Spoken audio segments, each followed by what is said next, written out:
Le conseil n'est pas réservé à une élite, mais réservé à une Afrique qui veut progresser. Ouais. Le petit jeune ou la société structurée, elle n'a pas forcément le bon vocabulaire. Et nous, on est le lien entre le business, le fonctionnel, l'institutionnel, la banque. On se dit être les marabouts des temps modernes. Un marabout, c'est quelqu'un chez qui tu viens pour chercher une solution. Ma grand-mère prenait un seau, elle frappait sur l'eau et elle voyait son fils en France. Et elle échangeait avec lui. On la traitait de sorcière. C'est pas bien ça. Et aujourd'hui, je prends WhatsApp, je parle en vidéo et on dit waouh. Je voulais savoir, selon toi, ce qu'il fallait pour que la réussite de ces entreprises soit durable. C'est la discipline déjà. Parce que pour tout travail, tout projet sérieux, s'il n'y a pas de discipline, on ne peut pas aller loin.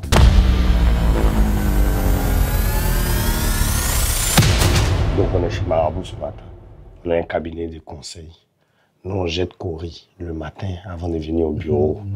Mais au-delà de jeter les courriers là, on essaie de faire un lien entre notre tradition et le futur, avec une expertise, une innovation reconnue.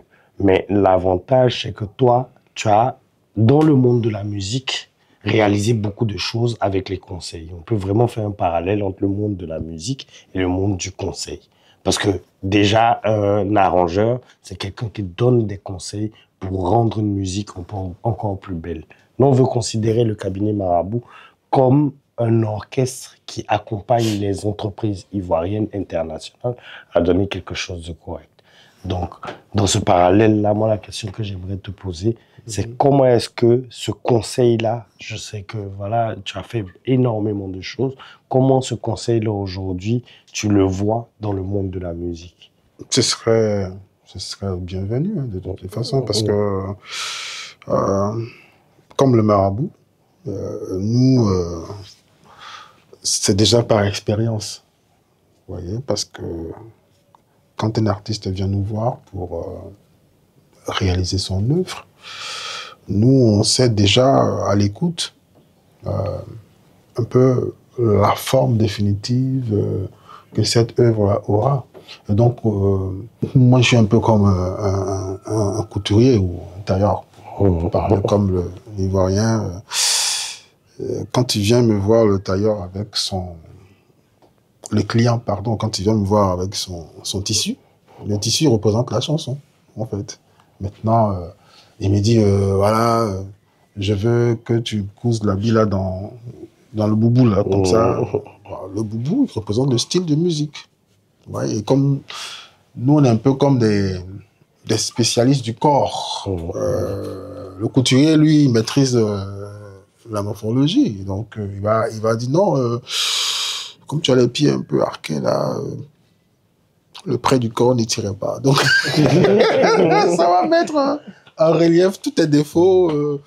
Donc, il faudra qu'on prenne, voilà, il faut quelque chose un peu évasé. Voilà, ça te permet de, voilà.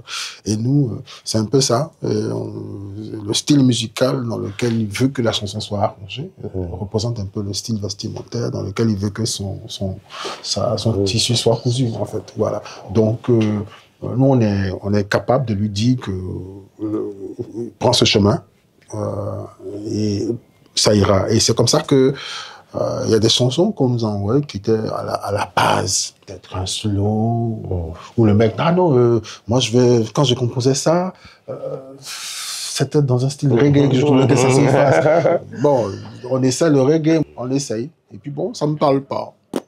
Je dis, voilà. Et pourquoi on le ferait pas en zouk, par exemple? On essaye, boum, le mec commence à danser. Ah, mais ici, voilà. C'est un peu ça, en fait. Nous, notre maraboutisme, c'est un peu... Voilà. On donne les orientations parce que bon, l'expérience nous permet quand même d'anticiper sur ce genre de choses-là. Voilà. Ça veut dire qu'en fait, tu es un peu le catalyseur de la musique. Exact. C'est-à-dire que, pour rappel, le catalyseur, il améliore le rendement et il accélère la réaction, mais à la fin, il disparaît. Un peu comme nous dans le conseil. On accompagne les entreprises, on améliore la stratégie, on améliore la rapidité d'exécution de cette stratégie, mais à la fin, c'est pas nous qui sommes... C'est l'entreprise, là, ils sont forts. Hein. C'est pas nous qui sommes mis en avant, c'est l'entreprise qui a eu une bonne stratégie. Exactement. Toi, dans ton milieu, c'est exactement ça, non? Exactement ça, parce que justement, quand la chanson elle sort, le mec, il devient une star. Bon, nous, on ne parle pas de nous, hein, voilà.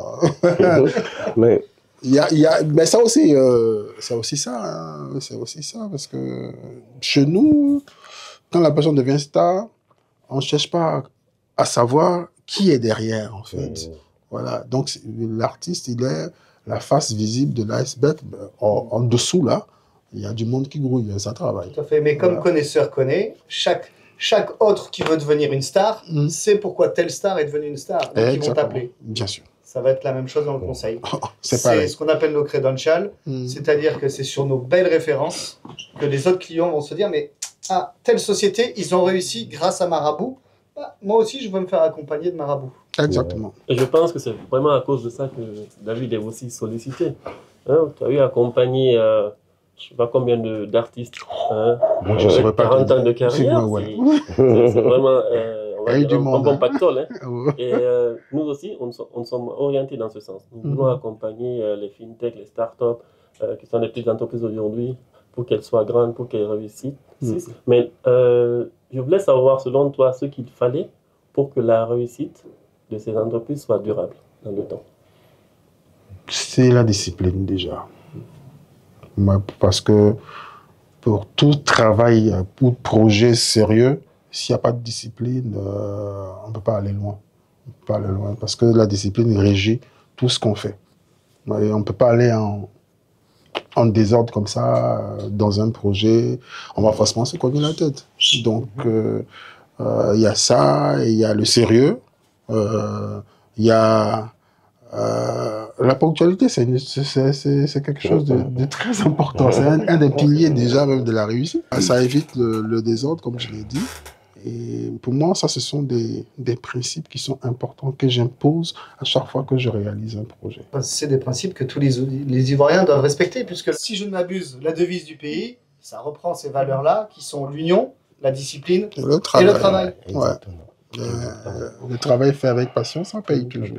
Mais ça me ramène à la partie d'orchestre. Parce que là, en fait, moi, je vois vraiment l'arrangeur comme le chef d'orchestre, qui va prendre chacune des partitions pour créer un ensemble. Oui. Il va prendre celui qui gère, il va prendre le guitariste, le bassiste, le pianiste, et à partir de ça, il va gérer un ensemble. Moi, on a beaucoup de photos derrière nous ici, qui symbolisent certaines choses que nous seuls on sait. Thomas a parlé tout à l'heure des credentials. Ces credentials-là, on ne peut pas les sortir forcément toutes, mais quand le client regarde, il se dit, mais attends, ils ont travaillé pour celui-là, ils ont accompagné celui-là, ils ont fait ça. Je pourrais travailler avec eux, par exemple. Thomas étant lui-même un expert en stratégie, en PMO, tout ce qui est gestion de projet poussé. Il a accompagné je ne sais combien d'entités de l'État aujourd'hui. Donc, quand un client dit, la dernière fois, on avait un client qui dit, mais on veut mettre en place ce projet-là. J'ai dit, OK, en PMO, on va mettre Thomas. Mais derrière, sur la partie technique et tout ce qui est service financier, on met Candace. Et moi-même, je viens juste en revue supervision. Il dit, mais toi, tu es spécialiste de quoi? Je dis, non, moi, je fais juste le digital, mais je fais la revue globale de la chose. Donc, on peut considérer aujourd'hui Candace comme un pianiste, Thomas comme un violoniste, ce qui fait que ce cabinet de conseil-là envoie à la réussite pour qu'une société soit une star in fine. On va l'accompagner sur chacun de ces process-là pour devenir à la fin une star. Et comme tu dis, on peut l'accompagner derrière pour être une star, mais sans discipline, sa starmania ne sera pas pérenne. C'est clair. Et c'est ce qu'on appelle aujourd'hui, nous, l'opérationnalisation de cet accompagnement-là. Parce qu'un jour, on était dans un comité de direction et la personne a dit que si on mettait en œuvre ne serait-ce que 20% des conseils que les cabinets de conseil donnaient à l'État et aux institutions en général, notre niveau de développement serait peut-être multiplié par 3. Et c'est vrai que là, souvent, on voit des entités d'État ou des secteurs privés qui se font accompagner, qui font un plan stratégique, mais il n'y a personne derrière qui vient surveiller et accompagner sur l'exécution du plan stratégique. Exactement. Et c'est là aussi une de nos missions. Parce que finalement, la stratégie, c'est bien, mais s'il n'y a pas d'exécution derrière, ça ne sert à rien. Et c'est là où on peut apporter de la valeur, et c'est là où toi, je pense, pareil, tu suis dans la musique l'exécution. Bien sûr, bien sûr. Et moi, le parallèle que je fais avec ça, c'est surtout dans la médecine. C'est là que je voulais arriver, en fait, aussi. Je voulais donner l'exemple du chirurgien. Il n'est rien sans l'anesthésiste, il y a beaucoup de... C'est des choses qui se complètent, en fait, finalement. Finalement, ça se complète. Et puis aussi un chef cuisinier. Un chef cuisinier. Voilà, il sait quels sont les ingrédients à prendre, mais il n'y a pas que lui seul. Il y a plusieurs départements au niveau de la médecine. D'abord, avant de t'opérer, il te dira, va voir... le radiologue, ils vont te faire un scanner ici. Bon, c'est même pas lui, il y a quelqu'un d'autre qui va interpréter. Voilà, c'est un peu ça. Hein. C'est pareil partout finalement. Hein. Et justement, en fait, pour vraiment faire le parallèle avec la musique, et c'est ce que nous on essaie de faire ici chez Marabout, c'est attendre un cabinet de conseil. Déjà, tout simplement, quand on parle de cabinet de conseil, la petite PME, la start-up ou la fintech, elle dit ah non, ça c'est pas pour moi, c'est pour les grands. Donc, en fait, comme tu es petit, tu ne veux pas de conseils. Tu ne veux pas devenir grand. Ah, question. Tu ne veux pas devenir grand. Parce que pour devenir grand, il faut te faire accompagner. Parce que, et je reviens à l'entité Marabout, qui en Afrique aujourd'hui démarrait une activité sans aller voir le sage pour dire « prie pour moi ». Ou aller voir le féticheur pour dire « fais des incantations pour moi ». Regarde devant là-bas. Regarde devant si c'est bien. Ouais. La route est bonne. La problématique souvent qu'on a, c'est la multiplicité d'experts. Des PME qui se disent « on peut tout faire ». On ne peut pas tout faire. Et les grandes entités, je crois que tu rentres chez BMW ou chez les plus grandes sociétés, chez Coca-Cola, tu rentres, ils ont un bataillon de consultants qui les accompagnent. Ah, ça. Et nous, on n'a pas vocation à dire on sait tout faire. Non. Je dis aujourd'hui, Candace, il sait faire financial services. Thomas, tout ce qui est stratégie, tout ce qui est digitalisation, informatique, optimisation de la performance en entreprise, il sait le faire. OK? Moi, je travaille sur la digitalisation, sur la stratégie et j'en passe. Les relations gouvernementales et tout ça. Mais derrière, ce qui est très important, c'est qu'une entité aujourd'hui, comme nous, on va nous voir, on est 3 personnes, mais derrière nous, tu as vu l'équipe, il y a une équipe de 15 personnes qui travaillent au quotidien comme des chevilles ouvrières. Mais en même temps, on ne peut pas dire que nos 15 personnes sont assez pour faire toutes les choses. Ce qui nous accompagne aussi, c'est le carnet d'adresses. Thomas, excuse-moi Thomas, on est en train d'essayer de mettre en place un système financier inclusif. Ah oui, attends, j'ai mon pote avec qui j'ai travaillé, qui a un système qui permet de nous accompagner. Donc le conseil aussi, c'est aussi le link-up. Comment est-ce qu'aujourd'hui on dit LinkedIn, mais link-up, comment est-ce que je connecte les intelligences pour t'amener à avoir le meilleur travail? J'ai assisté une fois, je crois que c'était chez Deloitte. Deloitte, ouais. J'ai un ami qui a été élu maire d'une petite bourgade au nord là-bas, qui a fait faire des études par justement cette boîte-là. Et moi, c'est la première fois que je voyais ça. Ils ont fait des études sur la commune, les environs, la région, et tout ça. Et ils ont sorti toute une étude, une palette de choses, les possibilités d'opportunités.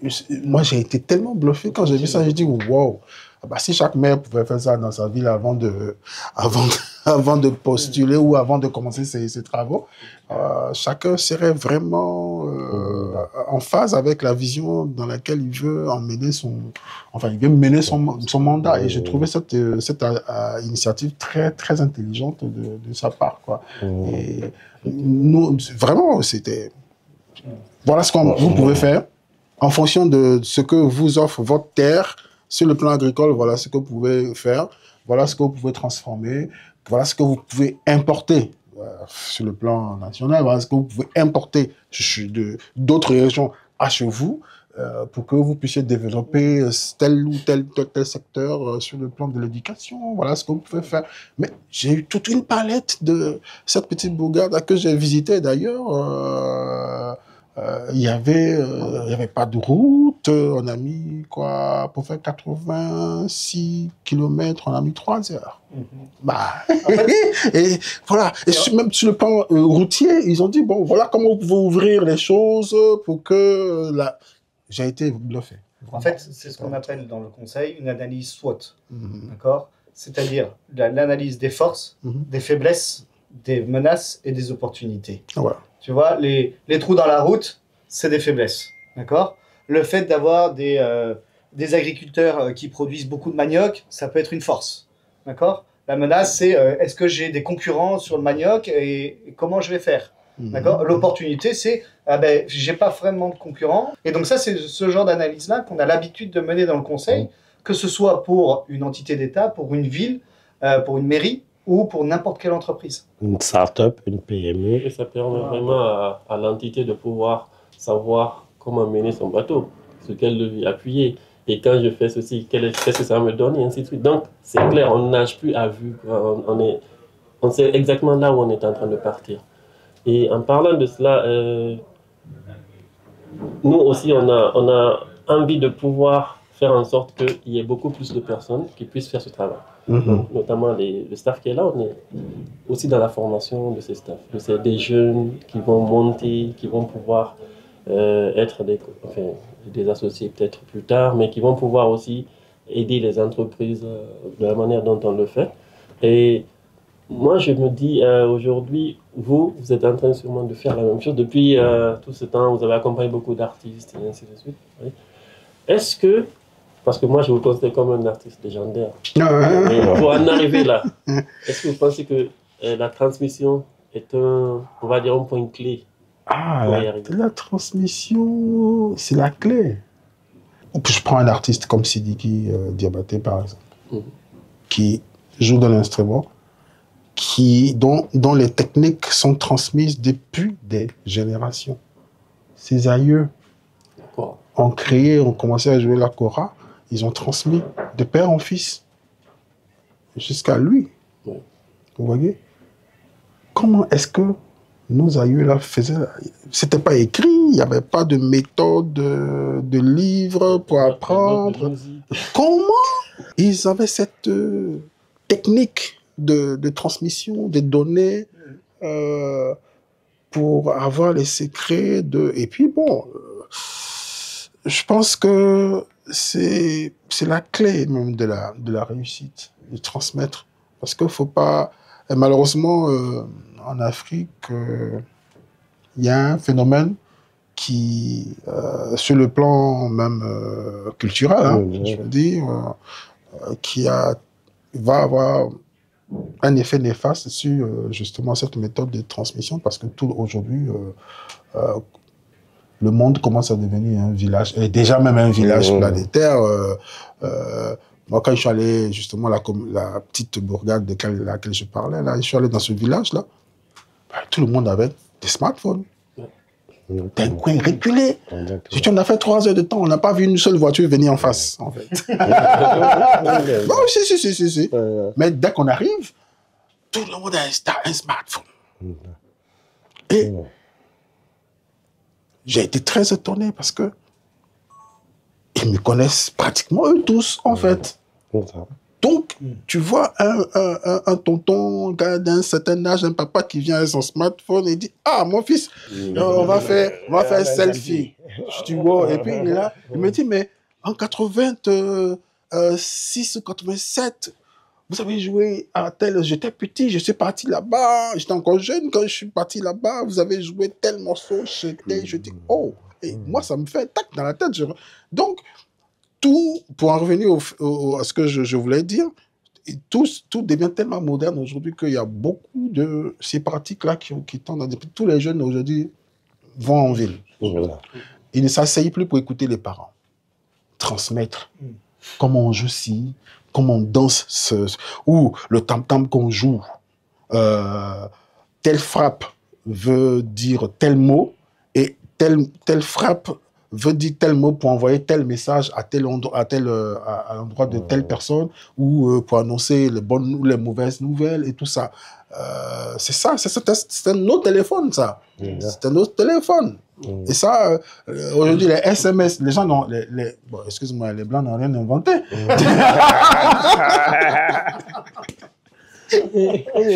Tout ça était déjà là avant. Voilà. C'était nos SMS, pas. Le boudou, le gars, il entend ça. Le SMS, c'est parti. Hein? Ils savent. Mais ils s'organisent. Justement, pour parler de ça, en fait, quand on a eu l'idée de Marabout, il y a quelqu'un qui m'a dit un jour que ma grand-mère prenait un seau, elle frappait sur l'eau et elle voyait son fils en France. Et elle échangeait avec lui. On la traitait de sorcière. C'est pas grave. Et aujourd'hui, je prends WhatsApp, je parle en vidéo et on dit « Waouh !» C'est la technologie. Ouais. La différence entre les deux, c'est que nos cultures n'ont pas noté comment la grand-mère, parce que c'est une onde qu'elle activait pour pouvoir voir son enfant. Exactement. La fibre optique n'est qu'une lumière qui passe dans un tuyau pour nous ramener l'information ici. C'est juste que la différence, comme tu dis, la différence est très claire. C'est que nous, on avait cette tradition orale-là, donc le transmettre aujourd'hui, et c'est ce qu'on essaie de faire aujourd'hui. Aujourd'hui, moi, j'ai 15 ans d'expérience. Je crois que Candace, il en a 18, lui, il a 18, 17. On a cette expérience qui nous permet aujourd'hui de pouvoir transmettre aux entreprises, mais aussi aux jeunes générations. Pour dire, voici ce qu'il faut faire. D'où le conseil qui est primordial aujourd'hui. On se dit être les marabouts des temps modernes. Un marabout, c'est quelqu'un chez qui tu viens pour chercher une solution. Les gens me demandent souvent, mais vous faites quoi chez Marabout? Et je dis en rigolant, je dis on est Djoula, on fait tout. Parce qu'il y a un directeur technique qui m'a rencontré un jour et il me dit, cher frère, j'aimerais faire une formation dans une technologie. Je ne sais pas comment la faire. Je dis, tu sais quoi? Nous, on est des marabouts, on va te trouver une solution. On a Thomas qui va nous faire de la gestion de projet pour toi. Sur cette technologie-là, parce que tu en as besoin pour le développement de ton entreprise. Thomas fait la gestion de projet. On va organiser une formation à tes gars. On va chercher des personnes qui sont capables de faire ces formations-là et on va te les mettre à disposition. Début novembre, on fait cette formation pour ce monsieur. Oh, c'est super. J'avais jamais entendu parler de cette technologie. Donc, on est là vraiment pour trouver des solutions. Et tu as dit quelque chose, c'est que nos jeunes aujourd'hui ne s'asseyent plus pour écouter. J'ai une PME, je sors, je fais une start-up, puis j'ai commencé à gagner 2-3 millions, je suis content. Mais comment tu pérennises ça? C'est ça. Quel est ton plan? Je construis une maison sans plan, la maison va s'écrouler. C'est clair. Je n'ai pas d'architecte qui va dessiner le plan. Comment je sélectionne le maçon? Comment est-ce que je prends un peintre? Qu'est-ce que je mets dans cette maison pour que cette maison reste avec moi pour l'éternité? Et on le voit aujourd'hui à Abidjan, les bâtiments qui tombent. Il n'y a pas de plan solide derrière. Donc, nous, aujourd'hui, sans ce truc, sans se taper la poitrine, Thomas parlait des creds tout à l'heure, je crois qu'à notre petit niveau, on a travaillé aujourd'hui pour plus de 20 clients chez Marabout. Avant Marabout, on a eu quand même, dans nos vies antérieures, je crois que souvent on dit Thomas, on l'appelait Monsieur Super Recruteur. Donc je crois que quelqu'un qui a recruté des DG de sociétés d'État, c'est pas toi qui va pas t'accompagner. Tout le monde se plaint. J'ai envie de faire du recrutement, mais c'est compliqué. On ne trouve pas des talents. Mais voici un monsieur qui a trouvé des DG pour l'État de Côte d'Ivoire. Donc, il ne peut pas, toi, t'accompagner, ta PME. Bon, on dit, on est en train de chercher à digitaliser l'État de Côte d'Ivoire. Bon, voici un monsieur qui a travaillé sur un programme de digitalisation de l'État de Côte d'Ivoire. On dit, on veut développer des systèmes financiers comme Western Union, comme des fintech, comme des mobile money. Bon, voici un monsieur. Bon, si le monsieur, la Visa a eu confiance en lui pour être son directeur technique pendant plusieurs années. Donc, il a la technique des transferts d'argent. Bien sûr. Donc, en tant que jeune, tu viens. C'est pour ça que on vient vous voir. Parce que en tant qu'arrangeur, on dit que lui, il a produit Magic System. Il a arrangé Magic System. Il a produit tel ou tel artiste. Il a travaillé sur José, notre José national. Il a travaillé sur Youssou N'Dour. Bon, essayez pas d'aller le voir pour qu'il m'accompagne aussi. Est-ce que c'est pas un sage? Est-ce que c'est pas un marabout de la musique par hasard? C'est pratiquement pareil. C'est ça. Et puis, comment on appelle ça, pour en revenir justement à la transmission. Moi, aujourd'hui, je m'entoure des des jeunes gens. Parce que la musique, ça évolue super vite. Hein. Ça évolue quand vous avez des talentueux artistes aujourd'hui dont vous n'entendez plus parler parce qu'ils ne se sont pas update. Et ça part tellement vite que moi, les gens me demandent souvent est-ce que j'ai pas un médicament pour que ça fait 40 ans que le type là il est là. C'est quoi le secret? Il n'y a pas de secret, il n'y a pas de secret. Le seul, si je peux appeler ça un secret, c'est quoi? C'est la transmission, la collaboration. J'ai l'habitude de dire que je suis l'artiste ivoirien qui démocratise le plus son travail. Je travaille avec tout le monde. Je perds beaucoup de... Je distribue ou je partage beaucoup des droits d'auteur avec les jeunes musiciens avec qui je travaille. Parce qu'il y a une chose qui est importante. Moi, à leur contact, je prends du sang neuf. Ouais. Et eux, à mon contact, ils prennent de l'expérience. Oui, parce que ils ont créé de nouveaux courants musicaux, le rap ivoire, le Maïmouna, qui sont des dérivés hein, du grand groupe Coupé Décalé. Vous voyez? Mais c'est les enfants là qui ont fait ça, c'est eux qui ont créé ça, leur mouvement en fonction de leur jeunesse, leurs influences et tout ça. Et moi, je regarde ça et il y a quelqu'un qui m'appelle. Ah non, j'ai mon fils là, mon neveu que je produis, il fait du biama. C'est toi, tu arranges biama. Je dis, faut amener, tu vas voir. Mais quand je lui dis ça, moi, j'ai un assistant qui a le même âge, pratiquement que celui qui veut faire le biama. Donc, quand il vient, on envoie le morceau, je m'assois avec lui et on s'assoit. Et je dis, bon, qu'est-ce que tu en penses, petit? Qu'est-ce qu'on peut faire là? Tout de suite, lui, ça saute dans son truc puisqu'il est ami à tous les petits gars là. C'est leur génération, c'est leur bon. Donc il dit, bon, tonton, je pense qu'on peut commencer comme ça. Il dit, bon, vas-y. Il démarre, moi, il m'ouvre tout de suite le chemin. Oui, il dit, ah, donc c'est comme ça que vous faites. Je dis, oui, on passe comme ci, on passe comme ça. Maintenant, moi, derrière, pourquoi ça a marché Che Baba. Les gens s'étonnent que c'est le vieux là qui a fait ça. Je dis, bah, écoutez, moi je n'avais jamais écouté ce qu'il faisait, les gars, je ne les connaissais même pas. Les gars du Maïmouna. Mais c'est quand on fait les mises en boîte, puis je vois comment est-ce que les gars fonctionnent. Je dis, ah, donc c'est comme ça ils font, ok. Donc la même soirée, moi je rentre à la maison, on a fini vers 19h, tout ça. Je rentre ma fille. Elle avait quoi? Elle avait 13 ans. Oui, parce qu'il y a 3 ans. Alors, elle me dit, ah, papa, le soir, hein, quand je rentre, elle dit, mais papa, tu étais au studio avec des gars, là, ça fait 600 000 vues depuis 17 heures. Je dis, pardon, tu dis quoi? Il dit, vues sur quoi? Elle dit, non, TikTok. Je dis, c'est quoi TikTok? Elle est devenue vieux. Non, il y a 3 ans. Hein. Puis j'ai dit, bon, ok, maintenant c'est bon.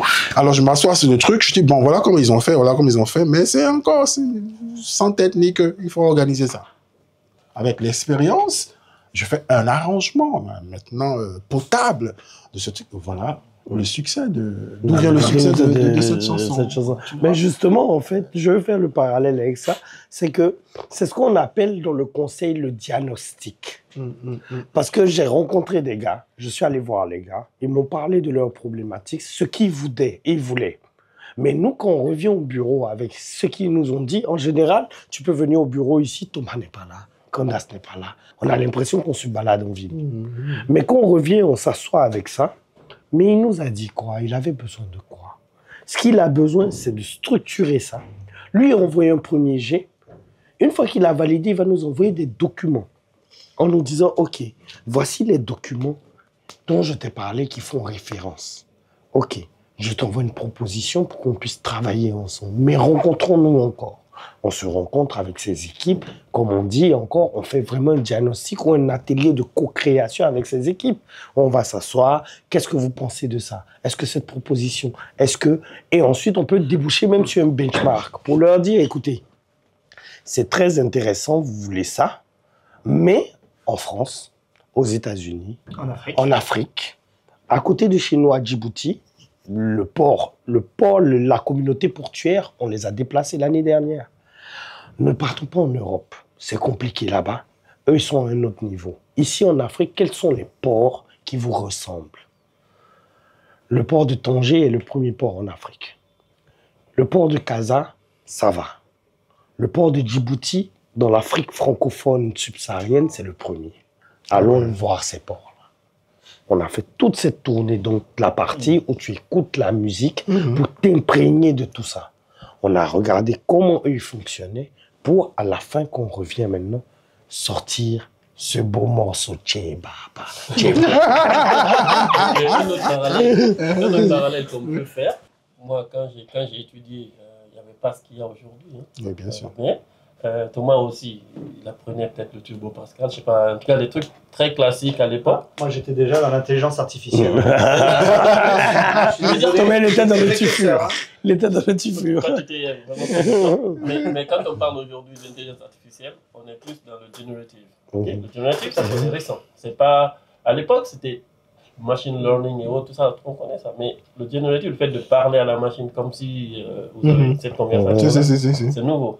La capacité de pouvoir s'accaparer de cela et de l'intégrer dans le processus de conseil que l'on a, et même peut-être de créer des produits qui pourront aider nos clients à être plus performants, ça c'est important. Donc le fait d'écouter cette musique-là, de s'imprégner, de se l'accaparer, c'est un peu le parallèle que je fais avec ce mais pas que sur l'IA en fait. Nous, on fait de la veille en interne sur les nouvelles technologies. C'est ça. Par exemple, il y a une technologie qui commence à être répandue, surtout en Europe, mais qui arrive en Afrique, c'est la RPA, Robotic Process Automation. Tu vois, donc c'est en deux mots, c'est un logiciel qui prend la main d'un ordinateur et qui bouge la souris.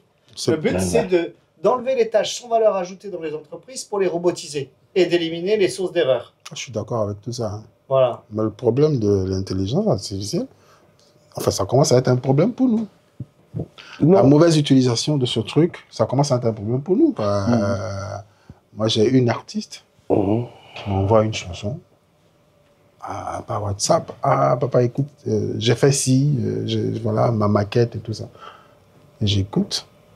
Je dis, tu te fous pas de moi. C'est une voix générée par l'intelligence artificielle. Ce n'est pas une chanson que tu as créée. En fait, tu veux que je sois au chômage. Il y a beaucoup de gens qui font ça aujourd'hui. Hein. Et ça menace notre métier de créateur. Je reviens à la base. Si je reviens à la base, on va retourner à la bibliothèque versus le web. Quand le web est arrivé, ou même la cassette vidéo. La cassette vidéo, il y avait deux manières de voir la cassette vidéo. Il y a certains de nos amis qui allaient regarder des films Oui, bien sûr, ok, d'accord. Il y en a qui regardaient des documentaires. Internet est venu la même chose. On a eu la partie X et on a eu la partie apprentissage. Pour l'IA, c'est la même chose. Je dis souvent, il y a un cabinet, confrère, où on dit « building the better future »,« asking the better question to get the better answer ». Aujourd'hui, la connaissance reste. Mais c'est comment on a des outils pour pouvoir aller mieux. Comment on facilite le travail, mais sans plagier. C'est la grosse question. Thomas a participé à tout ce qui est stratégie nationale de l'IA et des données à caractère personnel, que l'État de Côte d'Ivoire s'est doté de ça aussi, pour quand même mettre un cadre autour de ça. Mais à la fin de la journée, toutes ces technologies-là sont là pour nous accompagner. Thomas, par exemple, quand il faisait de la RPA, la première question, la RPA, c'est le jeune qui s'en mange à checker, qu'à 17 h il est fatigué, il s'en va, il regarde son Excel à moitié. Avec de la RPA, en 24 heures, le robot bosse 24 heures. Tu veux faire du croisement bancaire, tu veux regarder quel est le process qui est mis en œuvre, tu veux envoyer des mails, des milliers de mails, la RPA te l'a fait. Mais derrière, l'humain doit se former à monter d'un cran. Comme aujourd'hui, nous, artistes, on arrive à ce que quelqu'un qui nous envoie un plagiat, on puisse le détecter. À quel niveau on intègre cette intelligence artificielle aujourd'hui pour pouvoir aller beaucoup plus vite, mais en même temps en gardant l'essence même de notre culture. Oui, je suis entièrement d'accord. Hein. C'est un peu comme la musique assistée par ordinateur quand elle est apparue au milieu des années 80. Nous, on a été précurseurs de ça ici en Côte d'Ivoire, parce que notre premier album, Et surtout le deuxième album, qui est sorti en 87, vous allez voir sur la pochette. La pochette du disque, c'est pas notre image qui est là-dessus. C'était une image de 3D, la tête d'un homme. Donc, justement, moi, je recentrais un peu autour de ce que nous, on fait ici. Nous, en fait, on travaille sur 3 thématiques. On fait du conseil, des services et de l'intermédiation. Les gens nous demandent en général, mais pourquoi vous faites les 3 axes? Je dis, mais tu ne peux pas faire du conseil sans faire de l'intermédiation. Parce qu'un matin, tu vas tomber sur une question réglementaire. Je prends l'employabilité, par exemple. On a le ministre de l'Emploi qu'il faut aller rencontrer pour lui expliquer qu'est-ce que tu es en train de faire, en fait. Parce que tu crées des emplois, mais qui ne sont pas dans le droit ivoirien. Mais c'est une innovation en tant que telle. Donc, tu as besoin de lui expliquer ce que tu es en train de faire. Lui, il va dire, OK, mais en ce moment-là, j'aimerais que vous fassiez un atelier de réflexion stratégique avec l'ensemble de l'écosystème. L'écosystème, tu as la CMU, tu as la CNPS, tu as les bailleurs de fonds, tu as les ambassades et aussi les parties prenantes. Tu crées des emplois comme ça, mais le chauffeur, là, il dit quoi? Le e-commerçant, là, il dit quoi? Est-ce qu'il est d'accord avec ça? Donc, asseyons-nous, discutons de ça. Mais on ne va pas aller chercher quelqu'un d'autre. Dans la partie service, on va s'asseoir et on va réfléchir à ça ensemble. C'est pour ça qu'on dit on est très proche de la musique parce qu'on va jouer le chef d'orchestre qui va accompagner l'entreprise de bout en bout. Un jeune vient nous rencontrer aujourd'hui, il dit, moi, je veux créer ma PME. OK, tu veux faire quoi? On va l'accompagner dans l'idéalisation. Mais derrière, le CPC n'est pas loin. On peut l'accompagner au CPC. Derrière, il veut mettre un plan stratégique pour regarder comment il va évoluer. On va l'accompagner dans ce plan stratégique, mais il lui manque un business plan, un business model. Et ensuite, il a besoin d'outils de paiement. Et donc, on a le payeur qui Il a besoin de fonds, il peut aller voir le GUD PME. Le GUD PME. Par exemple, on va l'accompagner pour rencontrer les bonnes personnes. Bonnes personnes. Et structurer son projet. Structurer son projet et réunir tout le monde autour d'une table pour pouvoir prendre une décision et lui donner le meilleur angle vers lequel il doit s'orienter. Donc, en gros, c'est ça. C'est pour ça qu'on s'appelle Marabout, parce qu'on va trouver une solution pour ton développement. On dit chez nous souvent que vendredi, il n'y a pas conseil. Mais nous, on aime bien dire chez nous ici que 24 heures sur 24, il y a conseil 7 jours sur 7. Parce que le week-end, je crois que Thomas, il me dit « Ah, j'étais boire un apéro là, avec les amis là. Le DG, il m'a dit que... » Frère, c'était le week-end. Ça continue. Mais ce que je veux savoir, ça peut coûter combien tout ça? Parce que ça aussi, c'est effrayant. Hein, parce que quand vous développez comme ça, voilà, pour le petit gars qui veut créer sa PME, je suppose qu'il n'a pas assez de moyens quand il vient vous voir. Après, quand on parle de coûts, il faut revoir derrière ce que ça va donner à l'entreprise, ce que ça va rapporter à l'entreprise. Et en regardant ça, le coût, il est très négligeable. Et on aide justement l'entreprise à voir exactement où il va aboutir, qu'est-ce qu'il va pouvoir générer comme revenu, par exemple, et ainsi de suite. Rien qu'en utilisant l'existant, en faisant des projections avec ce que nous, on va lui conseiller de mettre en place. Et donc, s'il le fait, voilà ce qu'il va obtenir. Donc, c'est très concret devant lui. Investir 1000 francs pour avoir 1 million, et tu le fais les yeux fermés. Ouais, non, c'est un petit peu... C'est une culture. Et ça, c'est une culture qu'on doit changer, nous-mêmes, Africains. Le jeune, il va voir son oncle, il s'assoit avec lui dans le canapé, il dit, tonton, moi, je vais créer une entreprise de Yango, je vais prendre 3 Yango, et puis je vais faire ci, je vais faire ça. Ou je vais créer une entreprise de temps. Et à la fin, il est fâché parce que le tonton n'a pas aidé. Mais le petit, excuse-moi, hein, Thomas, le petit Européen, il va venir avec des slides qu'il a préparés, avec un cabinet.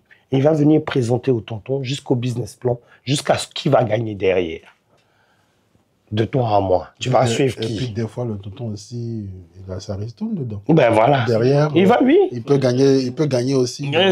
Donc de toi à moi, le tonton qui regarde un PowerPoint bien structuré par une entreprise et par un conseil, il n'y a pas photo. Donc le prix, finalement, c'est vrai que le conseil, je dis en Côte d'Ivoire, on a l'impression que le conseil, c'est une secte réservée à une certaine élite.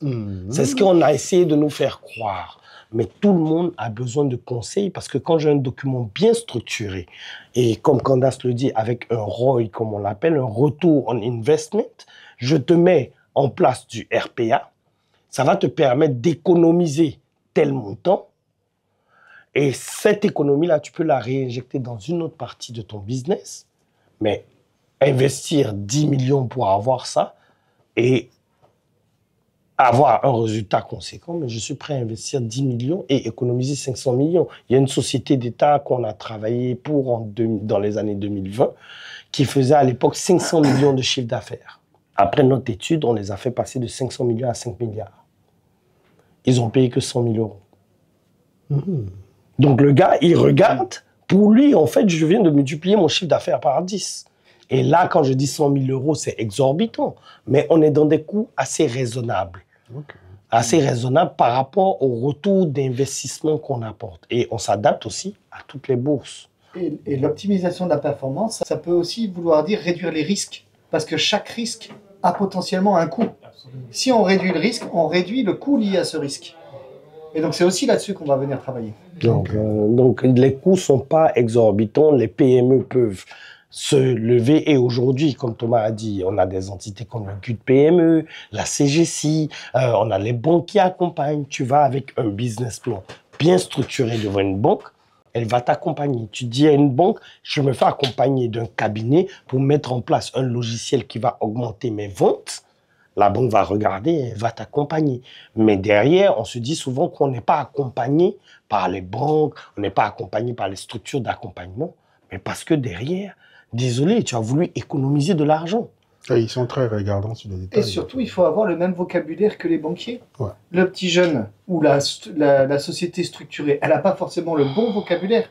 Et nous, on est le lien entre le business, le fonctionnel et l'institutionnel, la banque, le PTF, pour pouvoir leur parler et expliquer quel est le business model et en quoi ça va être innovant. En gros, les bonnes personnes aux bonnes places. Exactement.